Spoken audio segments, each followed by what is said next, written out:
안녕하세요. 구루장입니다. 네, 오늘은 실기 기출문제 13번째 시간 시작해 보도록 하겠습니다.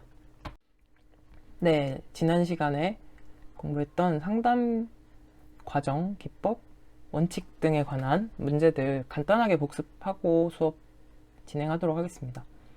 초기 면담 주요 요소 중 언어적, 비언어적 행동 3가지. 언어적, 비언어적 행동. 언어, 적절히 쉬게 유. 비언어, 몸 미는 거라고 했죠.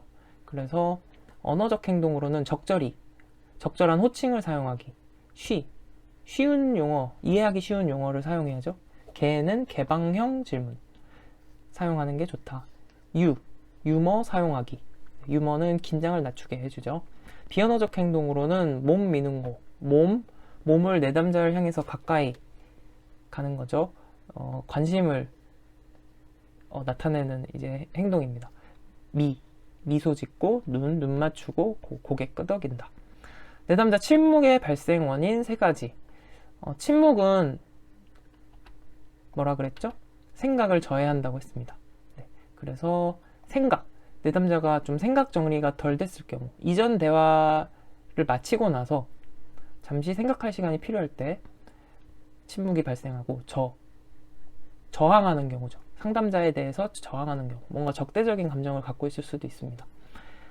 해석을 기다리는 거죠. 재확인 또는 해석 기다리는 경우, 네, 상담자가 코멘트 해주기를 기다리는 경우입니다. 다음, 내담자를 동기화시키기 위한 효과적인 전략.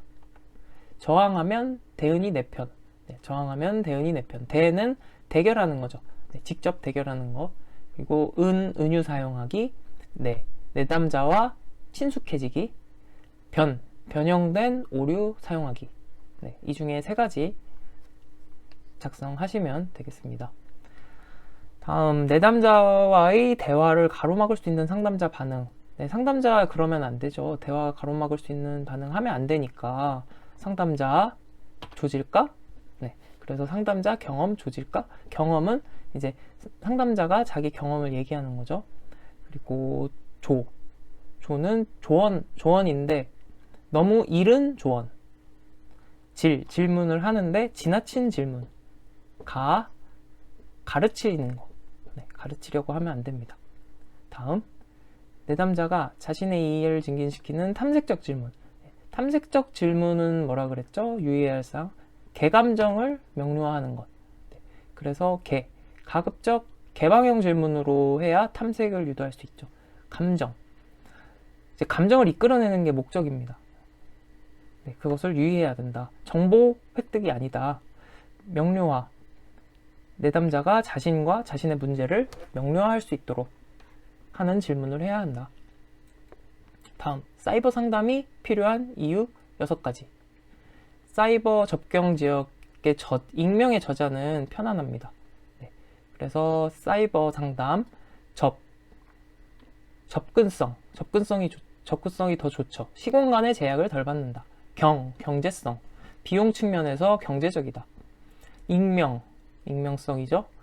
익명성이 보장되기 때문에 솔직한 표현이 가능하다. 저장이 가능하죠. 무엇을? 상담 내용이 저장, 가공, 재검토가 용이하다. 자발성이 높죠. 내담자의 자발성이 높은 편이다. 편안. 내담자가 심리적으로 편안함을 느낄 수 있죠. 친밀감을 느낄 수 있고.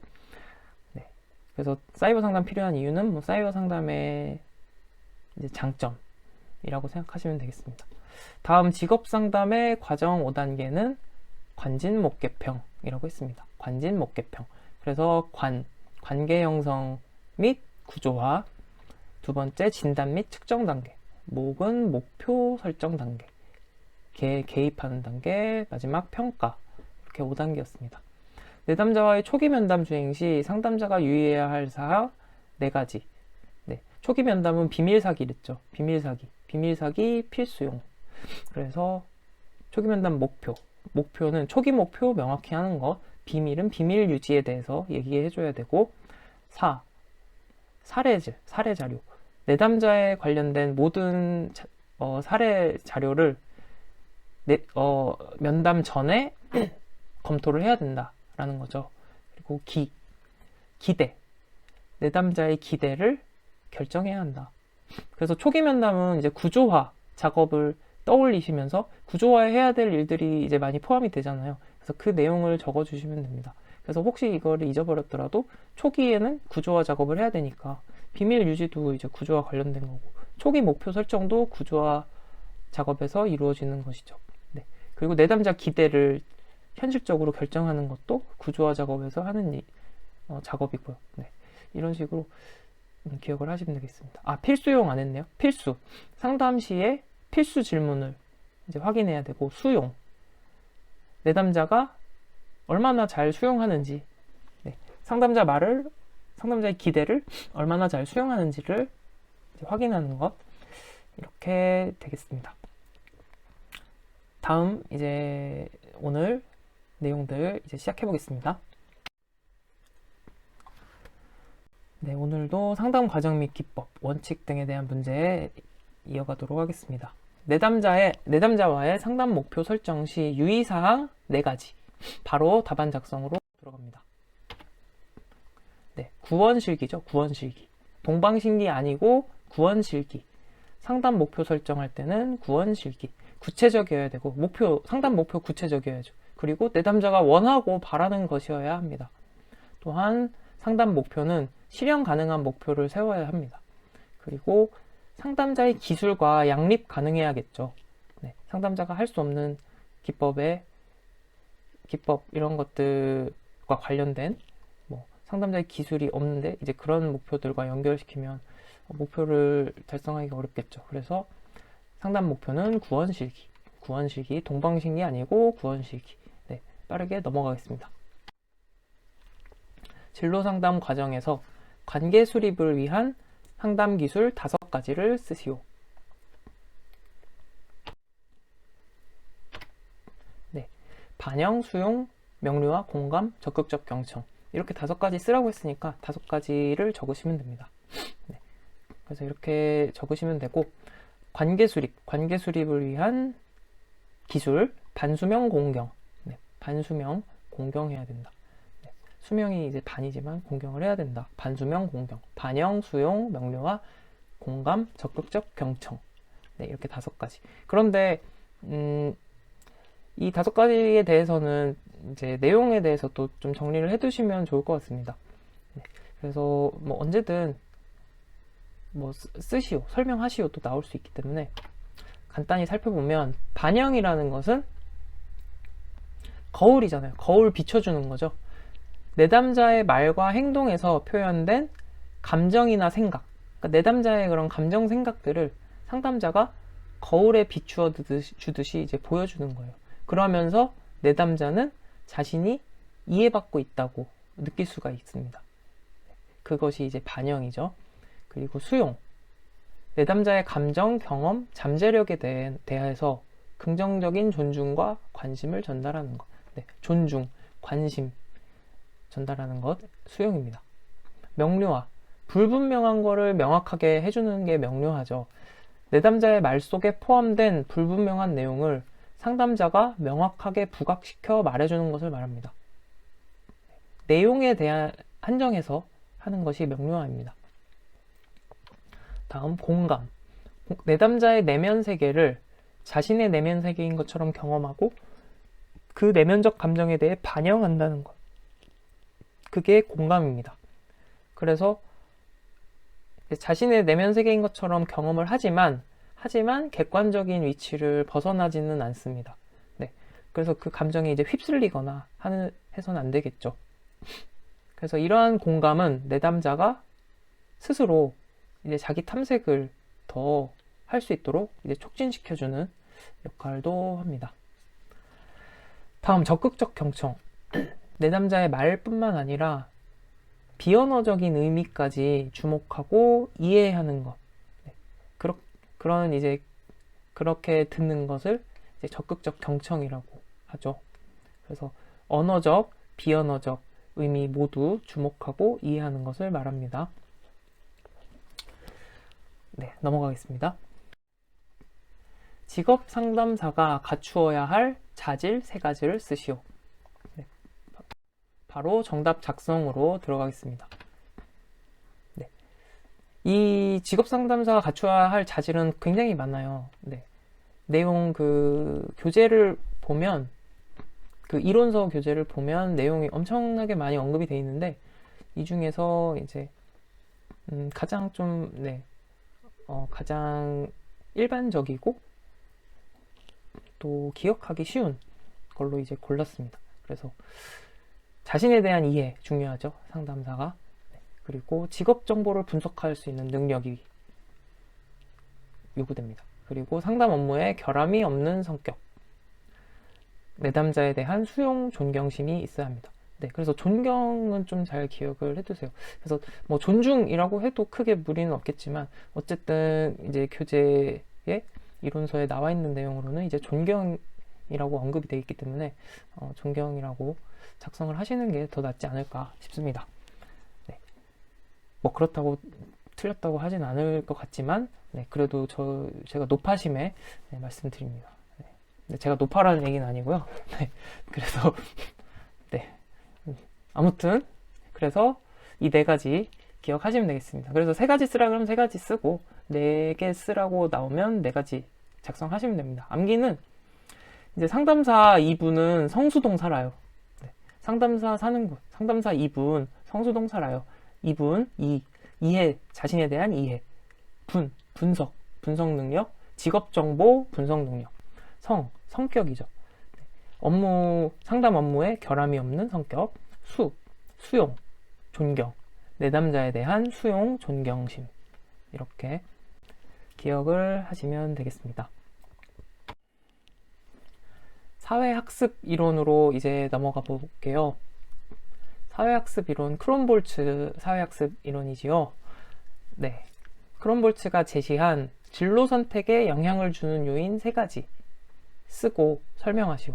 크롬볼츠의 사회학습 이론에서 이 진로 선택에 영향을 주는 요인은 객관식 필기시험에서도 출제가 자주 되는 내용이기도 합니다. 그래서 필기 공부했던 내용들을 좀 기억이 나신다면 네, 아마 바로 떠올리실 수 있을 겁니다. 네, 그래서 크롬볼츠의 사회학습 이론은 이제 학습 이론의 원리를 직업 선택의 문제에 적용을 한 것이죠. 학습 이론 하면 행동주의 이론이잖아요. 행동주의와 밀접한 관련이 있는, 그래서 행동주의 이론에 영향을 받은 이론입니다. 네. 그래서 이 직업 선택의 문제, 진로 결정에 영향을 미치는 요인들을 보면 환경적 요인과 심리적 요인으로 구분이 되는데, 이 크롬볼트 이론에서 중요한 것은 통제입니다. 통제. 그래서 진로 결정은 선호나 선택이 아니라 통제할 수 없는 복잡한 환경적 요인의 결과, 그게 진로 결정이다 라고 했어요. 그래서 환경적 요인, 심리적 요인으로 구분이 되는데, 환경적 요인은 통제할 수 없는 요인이라고 보시면 됩니다. 그래서 유전적 요인, 특별한 능력, 이거는 개인이 통제를 할 수가 없잖아요. 네, 타고나는 거죠. 환경 조건과 사건, 이것도 이제 대부분 개인의 통제를 벗어나는 것들에 관한 이야기입니다. 그래서 환경적 요인은 통제를 할 수가 없다. 그런데 심리적 요인, 학습 경험이나 과제 접근 기술의 경우에는 그래도 후천적으로 이제 변화할 수 있는 부분이라고 할 수 있겠죠. 그래서 이 네 가지가 진로 결정에 영향을 미치는 요인입니다. 답안 작성으로 바로 들어가시면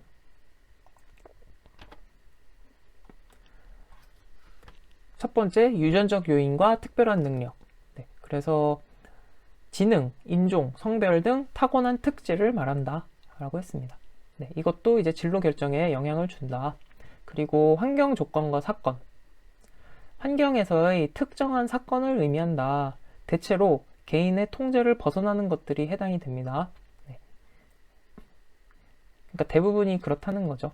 그리고 학습 경험, 과거의 도구적 학습 경험과 연상적 학습 경험을 말한다. 학습에는 도구적 학습, 연상적 학습이 있는데 우리 행동주의 학습, 행동주의 이론, 행동주의 상담 이론 공부할 때 이제 기억이 나실 거예요. 도구적 학습하면은 강화, 처벌, 조작적 조건 형성, 이게 떠오르면은 이제 도구적 학습 경험이고, 연합적 학습 경험은 고전적 조건 형성이죠.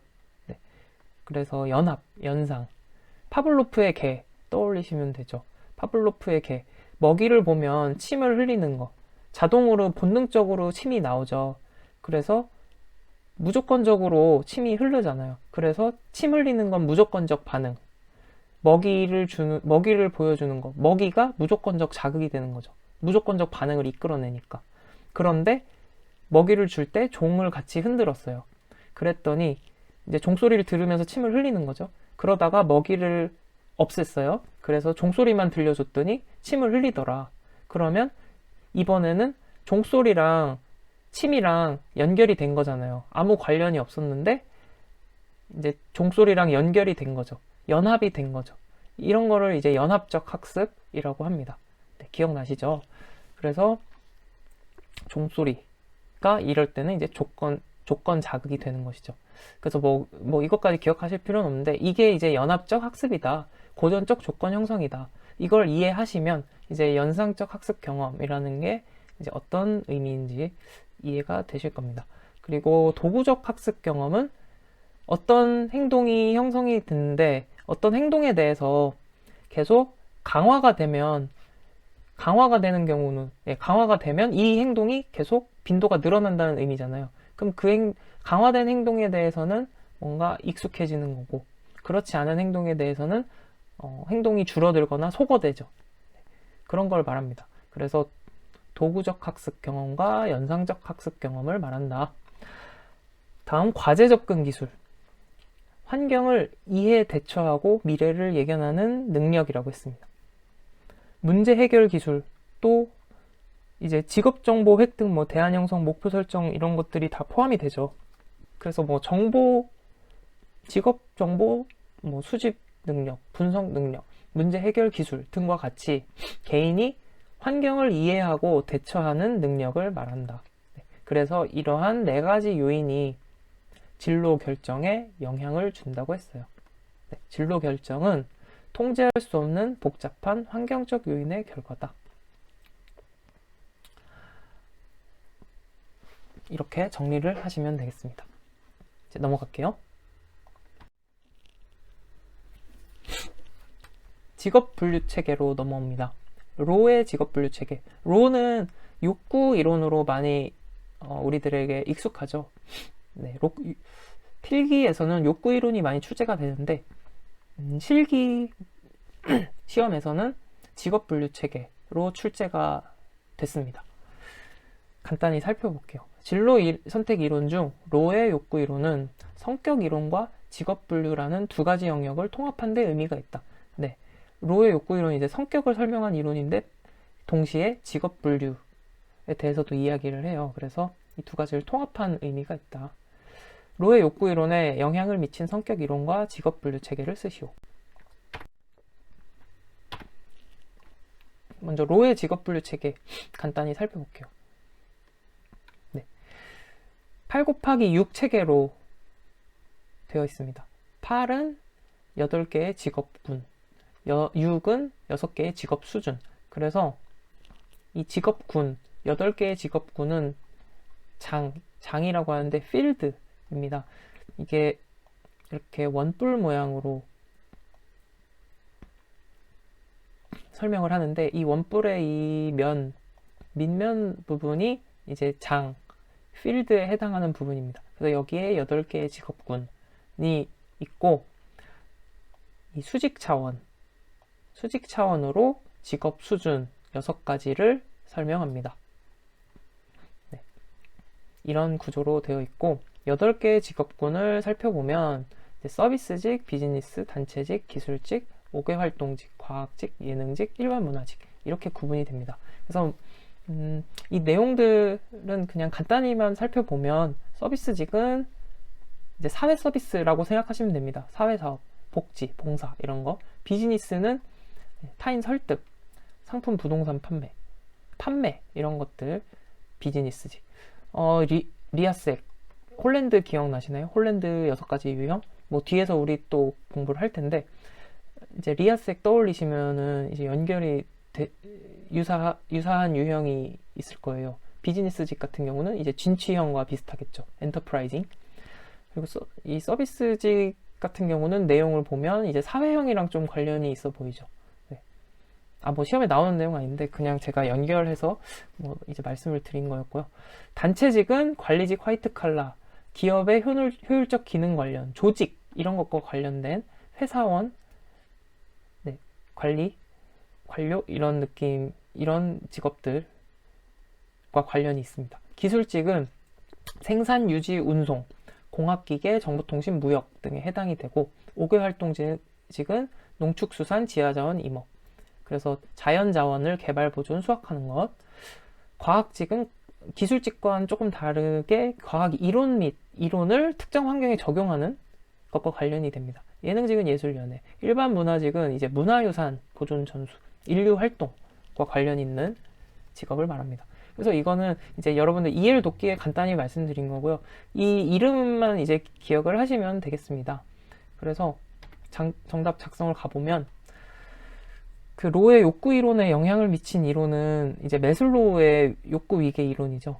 네. 그리고 이제 매슬로우의 욕구 위계 이론을 바탕으로 할 때 직업과 욕구 간의 관련성이 가장 효율적이다라고 했습니다. 그래서 매슬로우 욕구 위계 이론이고요. 직업 분류 체계는 8가지 직업군, 6가지 직업 수준의 체계로 이루어져 있다. 그래서 8가지 직업군은 비즈니스, 서비스, 5개 활동, 단체, 과학, 일반 문화, 예능직, 기술직. 네, 이렇게 되어 있고, 그 다음 6가지 직업 수준은 수준 1부터 수준 6까지 있는데, 수준 1이 제일 높은 수준이고요. 수준 6이 이제 제일 낮은 수준. 수준 1로 갈수록 높은 수준이다. 고 수준. 그래서 고급 전문 관리, 중급 전문, 준전문 관리, 숙련직, 반숙련직, 비숙련직. 네, 이렇게 작성을 하시면 되겠습니다. 그래서 문제가 이렇게 수직 차원 6단계를 분류하시오 하면 이제 이 부분만 작성하시면 되고요. 네. 이렇게 정리를 하시면 되겠습니다. 암기는 비서직업군, 직업군 관련된 문제죠. 직업군을 묻는 문제죠. 그래서 비서직업군은 5궤에서 단과일 얘기한다. 비서가 힘들잖아요. 비서 일이 힘드니까 5궤, 이제 옥상 올라가는 거죠. 5궤 올라가서 단과일, 단거 땡겨요. 네, 너무 힘드니까 단계 땡기니까 단과일 얘기만 하는 거예요. 비서직업군 5궤에서 단과일 얘기한다. 고준전 관리 단숙시켜버린다. 이제 관리에 대한 얘기를 하겠죠. 관리자에 대한 얘기. 비서니까 이제 관리자 뭐 CEO라고 해도 되고요. CEO 이제 뒷담화를 하는 거죠. 고준전 관리 반숙시켜버려 하면서 이제 뒷담화를 하는 겁니다. 네, 그래서 비서 직업군, 비즈니스직, 서비스직, 5궤 활동직, 단체직, 과학직, 일반 문화직, 예능직, 기술직 이렇게 비서 직업군 5궤에서 힘드니까 5궤에서 단과일 얘기한다. 고준전 관리, 고급 전문 관리, 준전문 관리 인데 중간에 이제 중급 전문 관리가 있죠. 그래서 고급, 중급, 준전문 관리. 그리고 반숙은 숙련직인데 반숙련직이 있다는 거예요. 그러니까 숙련직, 반숙련직, 비숙련직. 네, 이렇게 정리를 하시면 되겠습니다. 넘어갈게요. 네, 고트프레드슨의 직업포부 발달 이론에서 제시된 제한과 절충의 원리, 제한과 절충의 의미에 대해 각각 설명하시오. 네, 고트프레드슨은 이제 직업포부 발달 이론인데 수퍼와 같이 좀 비교하면서 얘기를 해보면 재밌을 것 같아요. 수퍼의 진로 발달 이론 생각이 나시나요? 네, 수퍼에서도 이제 자아 개념을 굉장히 강조했죠. 고트프레드슨의 이론 역시 자아 개념을 아주 강조한 이론입니다. 네, 그래서 이 이론은 성별, 직업, 성별, 인종별, 계층별로 이제 진로의 차이가 나는 거를 관심을 뒀어요. 그래서 이 차이를 설명하고자 나온 이론이 이제 포부 발달 이론입니다. 수퍼가 직업 선택 과정을 이제 타협의 과정이라고 했어요. 네, 나이가 들면서 이제 점점 타협 절충하는 과정이라고 했는데, 마찬가지로 고트프레드슨도 직업 선택의 과정을 이제 제한과 절충의 원리, 타협의 과정으로 본 것이죠. 네. 하지만 수퍼는 진로 발달을 전생에 걸친 과정이라고 했었잖아요. 그런데 고트프레드슨은 뒤에서 우리가 그 4단계 공부를 하겠지만, 진로 발달에 대해서 설명할 때 이제 청소년기 이후로는 더 설명되지 않아요. 그래서 청소년기까지로 한정이 되어 있다라는 것이 이제 수퍼 이론과의 조금 다른 점입니다. 그래서 방금도 말씀드렸듯이 고트프레드슨은 자아 개념을 굉장히 강조했고, 자아 개념이 발달함에 따라 이제 그런 직업 포부에 대해서 한계를 설정하는 식으로 이제 직업 선택 과정을 해 나간다라고 했습니다. 그리고 이제 진로 장벽에 부딪히면 또 이제 그 포부를 제한하고 의사를 결정할 때는 타협을 하면서 제한을 한다, 이런 내용인데, 그래서 제한과 절충의 원리를 보면 제한, 한계라고도 합니다. 그래서 자아 개념을 강조했다고 했죠. 수퍼 이론과 유사하게 자아 개념과 일치하지 않는 직업들을 배제하는 것이 제한입니다. 사전에 배제하는 거죠. 그리고 절충, 타협이라고도 하는데, 절충은 자신이 극복할 수 없는 문제를 가진 직업을 포기하는 거예요. 그래서 이제 제한을 통해서 1차 걸러지고 이제 선택된 선호 직업의 대안들이 선택이 되잖아요. 제한 단계를 거치면. 그리고 나서 그 대안들 중에서도 자신이 극복할 수 없는 문제를 가진 직업은 포기하는 것. 그게 절충입니다. 근데 이 포기하는 것은 이제 나에게 우선순위가 있을 거 아니에요. 네. 나에게 가장 중요한 것은 성유형, 권위, 흥미 순서라는 거예요. 네. 성유형이 제일 중요하고, 권위가 그 다음 중요하고, 흥미가 마지막으로 중요하다. 그렇다면 포기를 할 수 있는 순서는 어떻게 될까요? 흥미부터 포기할 수 있겠죠. 흥미를 제일 먼저 포기할 수 있고, 그 다음 사회적 명성이랑 권위, 이런 걸 포기할 수 있고, 마지막으로 성유형을 포기할 수 있다. 성유형이라는 말은 이제 성역할이라고 생각하시면 됩니다. 남자가 많이 종사하는 직업이 있을 거고, 여자가 종사하는 직업이 있잖아요. 그걸 봤을 때 이제 남자가 여자가 많이 종사하는 직업에 종사하는 것을 이제 아주 싫어한다고 보면 되겠죠. 아주 꺼린다. 네, 성유형이 가장 중요하기 때문에 이렇게 이해를 하시면 되겠습니다. 네, 그래서 제한과 절충의 원리 정리를 해봤습니다. 넘어갈게요. 고트프레드슨의 개인 직업 포부 발달의 4단계 설명하시오. 네, 이게 아주 빈도가 높게 출제되는 내용입니다. 유사 문제 똑같죠? 직업 포부 4단계인데 나이에 따라 설명하라고 했고요. 그 다음은 이제 이 4단계를 적되 내적 자아 지향성을 제외하고 3가지를 설명하라 라고 했습니다.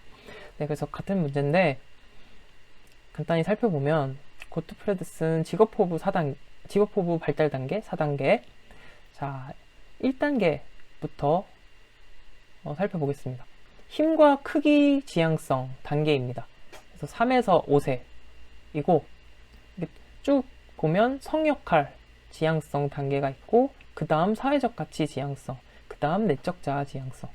네, 점점 이게 성장하면서 지향하는 바가 지향하는 가치가 달라지게 되죠. 네. 1단계 보면은 어린아이 3에서 5세입니다. 이제 외형적인 관심이 강한 시기입니다. 그래서 서열의 개념을 획득하게 되죠. 그리고 사고 과정이 점점 구체화되는 시기입니다. 그래서 어른이 된다는 것의 의미를 알게 되는 시기가 3에서 5세, 힘과 크기, 지향성 단계입니다. 그리고 6세에서 8세로 가면 성역할 지향성 단계로 넘어가는데, 이 6에서 8세 단계에서는 성역할을 획득하게 되고, 그러니까 성별로 이제 하는 일이 다르다, 이런 거를 이제 알게 되는 거죠. 성의 발달이 자아 개념에 영향을 미치게 됩니다. 그래서 성역할을 지향하기 때문에 성역할에 따른 직업을 선호하게 됩니다. 그리고 선호 직업에 대한 보다 엄격한 평가가 이루어지는 시기입니다. 그러다 조금 더 성장을 하면 사회적 가치 지향성 단계 9에서 13세에 해당이 되는데, 사회적 가치 지향성, 사회적 가치를 인식하게 되는 이제 단계가 되겠죠. 그래서 사회 계층, 사회 질서의 개념을 이제 발달시키게 됩니다. 그래서 상황 속에서 자아를 인식하게 되는 게 이제 사회적 가치 지향성 단계이고, 그렇기 때문에 사회적 지위, 능력에 부합하는 직업에 더 집중적으로 관심을 갖게 되는 시기입니다. 마지막 내적 자아 지향성 단계는 14세 이후의 단계로 이제 자기 인식, 자아 정체감이 발달되는 시기. 청소년기를 말하게 되는 거죠. 자아 정체감 나오면 청소년기잖아요. 자아 정체감, 그리고 타인의 감정, 생각, 의도를 이제 이해할 수 있게 되고, 그렇기 때문에 자아 성찰이 이루어지는 시기, 사회적 가치가 개념을 알게 되는 시기를 거쳤기 때문에 자아 성찰과 사회 계층의 맥락에서 직업을 생각할 수 있게 되는 거죠. 그래서 이러한 맥락에서 직업 포부를 발달시키게 됩니다. 그리고 직업 선택에 있어서 최선의 선택에 초점을 두고 행동을 하게 되죠. 이렇게 4단계가 고트프레드슨의 직업 포부 발달 단계입니다. 네. 그래서 힘과 크기, 지향성, 힘과 크기, 단순히 외형적 관심, 서열, 그래서 어른에 대해서 막연하게 동경하는 그런 시기, 성역할 지향성, 성역할에 따른 이제 직업 선호가 생겨나는 시기, 사회적 가치 지향성, 사회 계층에 대한 개념이 생긴다. 그리고 내적 자아 지향성, 자아 정체감, 자기 인식에 대해서 발달되는 시기, 이러면서 직업 최선의 선택에 초점을 둔다. 정답 작성 해보겠습니다. 힘과 크기 지향성 단계 3에서 5세, 사고 과정이 구체화되며 어른이 된다는 것의 의미를 알게 된다. 성역할 지향성 6에서 8세, 자아 개념이 성의 발달에 의해서 영향을 받는 거죠. 네, 성의 발달에 의해서 영향을 받는 시기. 사회적 가치 지향성 단계, 사회 계층 개념이 생긴다 그랬어요.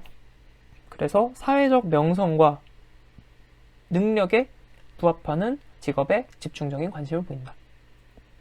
내적 자아 지향성 14세 이후, 자아 성찰과 사회 계층의 맥락에서 직업적 포부가 더욱 발달한다. 네. 이렇게 정리를 하시면 되겠습니다.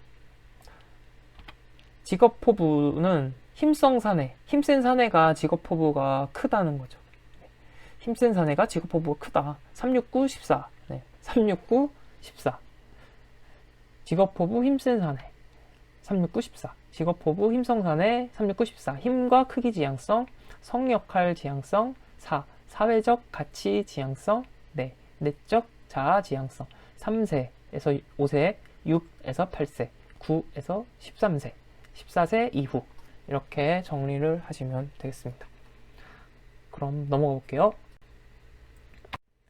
네, 이번에는 갤라트 진로 의사결정 이론에 관한 문제입니다. 갤라트가 제시한 진로 의사결정의 단계를 쓰시오. 네, 유사 문제 보시면 직업 의사결정의 상담 과정 8단계 순서대로 쓰시오. 네, 같은 문제입니다. 갤라트의 진로 의사결정 모델 보면 갤라트 모형은 대표적인 처방적 의사결정 모형입니다. 처방적 의사결정 모형, 어떤 의미죠? 네, 우리가 병원 약국 가면 약을 처방받잖아요. 처치적인 관점이죠. 그러니까 처방적 진로 의사 결정이라는 것은, 모형이라는 것은 이렇게 선택을 하는 것이 가장 훌륭한 직업 결정이다 라는 거를 알려주는 모형이에요. 그래서 처방적 모형의 반대는 이제 기술적 모형이고, 이제 갤라트의 모형은 처방적 모형이다. 그래서 직업의 훌륭한 선택 결정은 이렇게 알려주잖아요. 이렇게 선택하는 게 훌륭한 거야. 이게 처방적 모형이라는 거죠. 3차원의 정보 체계에서 각 체계마다 정보를 입수함으로써 가능하다. 세 가지 체계가 있는데 각 체계에서 정보를 입수한다는 거예요. 그 세 가지 체계가 무엇이냐? 예언적 체계, 가치 체계, 결정 준거. 네, 이렇게 세 가지가 3차원의 정보 체계라는 것이에요. 예언적 체계라는 것은 예측하는 시스템이죠. 정보들을 이제 예측하는 정보 시스템을 말합니다. 미래의 직업의 성공, 가능성 이런 것들을 예측하는 시스템이 예언적 체계라고 할 수 있고, 가치 체계는 이제 가치에 관한 거죠. 네, 가치관 이런 것들에 관련된 시스템. 결정 준거는 의사결정의 준거가 되는 정보들이 모여있는 시스템. 그래서 각 시스템에서, 각 정보 체계에서 정보를 입수해서 훌륭한 직업 선택을 할 수 있다. 이게 갤라트 모형입니다. 그렇기 때문에 직업 선택의 결과보다는 과정을 중시했어요. 선택 과정을 중시한 모형이다. 여기까지는 이제 이해를 돕기 위한 내용이고, 그렇기 때문에 이 과정에 대해서 이렇게 8가지가 길게 설명을 하는 거예요. 이 모델에서. 그래서 결국에 우리는 이제 이것만 암기를 하면 됩니다. 사실. 이 8단계를 암기를 하시면 되는데, 보시면은 처음에 직업 선택에 관한 목표 의식을 갖게 하고, 그 다음에 이제 직업 정보 수집하고, 직업 정보 수집한 내용을 분석해서 대안들을 만드는 거죠. 직업 대안들을 만들고 각 대안의 결과를 예측하는 거예요. 네. 가능성, 성공 가능성들을 예측해 보는 거죠. 그리고 실현 가능성을 예측합니다. 그리고 나서 가치 평가, 나의 가치관과 맞는지 이런 부분들, 가치 관련 부분들을 평가하고, 그 다음에 의사결정. 의사결정이 끝나고 나서 과정에 대해서 평가하고, 결과에 대해서 평가하고, 뭔가 미진한 부분이 있으면 또 다시 피드백이 필요한 부분이 있으면 다시 재투입하고, 이런 과정입니다. 그래서 암기를 하시면 되겠습니다. 목표의식, 정보수집, 대안 열거, 대안의 결과 예측, 대안의 실현 가능성 예측, 가치평가, 의사결정, 평가 및 재투입. 갤라트 표정 대결 실가입형. 갤라트 표정 대결 실가입형. 표, 목표의식, 정보 수집, 대안 열거, 결과 예측, 대안의 결과 예측이죠. 실현 가능성 예측, 가치 평가, 의사결정, 평가 및 재투입, 표정 대결, 실가입형. 이렇게 정리하시면 되겠습니다. 그래서 오늘은 갤라트 모형까지 정리하는 것으로 마무리하도록 하겠습니다. 오늘은 날씨가 정말 너무너무 좋습니다. 네. 뭐 영상을 언제 보실지 모르겠지만 뭐 각각 또 나중에 보시는 분들도 계시겠죠. 근데 지금 여기 미래에 보고 계신 분들께 말씀드리면, 지금 현재 이곳은 이제 굉장히 벚꽃이 만개하고, 네, 날씨가 오늘 지금 20도 이상으로 올라간 아주 따뜻한 날입니다. 네, 저도 빨리 이제 녹화를 마치고 참, 바람이라도 좀 쐬고 와야 될 것 같습니다. 이대로 있으면 너무 아까운 날이기 때문에 여러분들도 뭔가 하루 중에 좋은 게 있으면은 놓치지 마시고, 하루하루 이제 좋은 날 보내시면서 공부도 즐겁게 하실 수 있으면 좋겠습니다. 네, 여러분들하고 이렇게 공부할 수 있다는 게 굉장히 감사하고 있습니다. 항상. 네, 화이팅 하시고 남은 기간도 같이 화이팅 하시죠. 네, 감사합니다.